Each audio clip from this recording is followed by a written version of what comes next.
Okay, so today is Thursday, January 12th, 2023.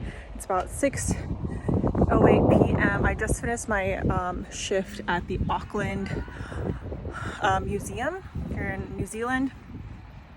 I'm walking home now. I normally bike, but it was raining this morning, so I didn't take my bike to work, and it would take me the bus.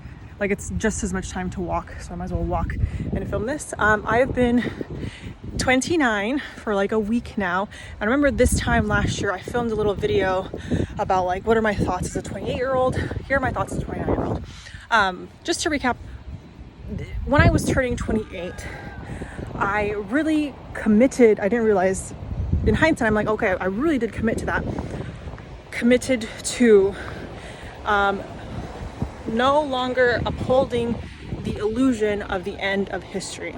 And just to recap, the end of history illusion is where we can look in the past and see how much we've changed. I'm like, wow, we've changed so much. And then we look at ourselves now and we think, I'm done changing. I'm gonna figure things out. Which is like never the case. Never the case. We're never done changing. And so I took that, when I started to apply that, I took that as there's never going to be a point in my life where I have it figured out. Like, there's never going to be a point where I'm like, I'm adult enough, or like I have it figured out, or like whatever, non-existent state that we end up pursuing so much of the time. So, and that really allowed me to really like release myself of so much like obligation to do certain things and judgment for not doing certain things or not being on a certain timeline. And of course, to not compare myself to anybody else who may have things more figured out than I do, because again, it's an illusion. End of history is an illusion.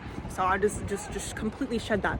And that just really liberated me to, I think, really enjoy my life a lot more. This year, I didn't make that much money. I didn't travel as much as I have in the past. I didn't like create a lot of things. I didn't do like, it's hard for me to say, oh, I didn't do anything remarkable, because I really loved my life. But I think compared to other years, maybe it was less remarkable.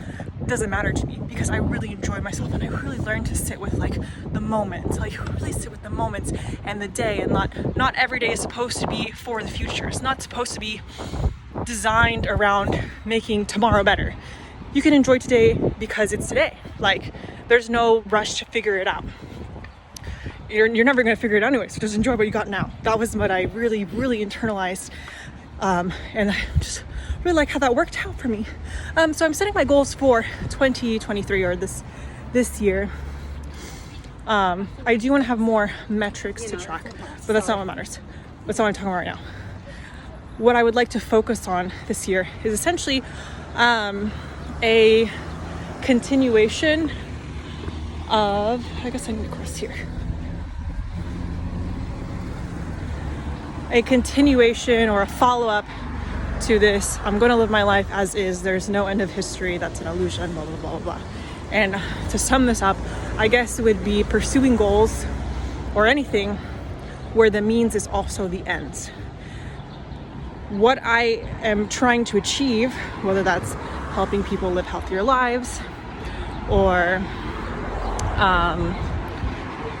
traveling more or sharing my life experience, what I do to get there should be very identical or very similar to what it's like to be there. Now, I'm going to show an anti-example, like the example of the opposite, and maybe that'll help explain.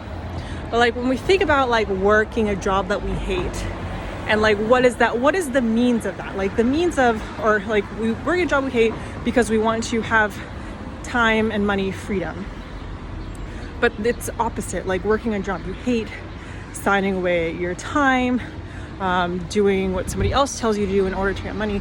That's like the opposite of what you may be trying to achieve, which is like time freedom and having time to yourself, and spending your money in a way that feels good.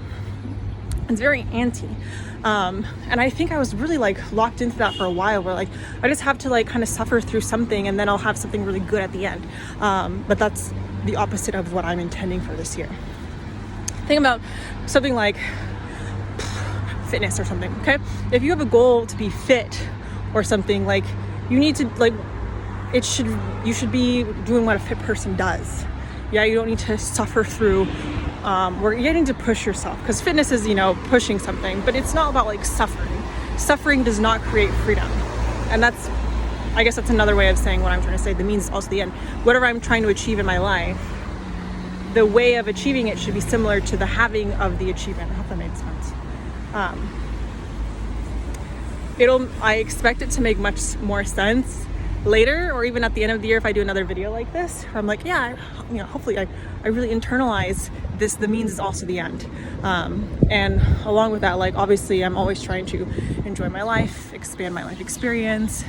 This year I'm also trying to be more creative and expressive, or just express myself more, and be more helpful to people.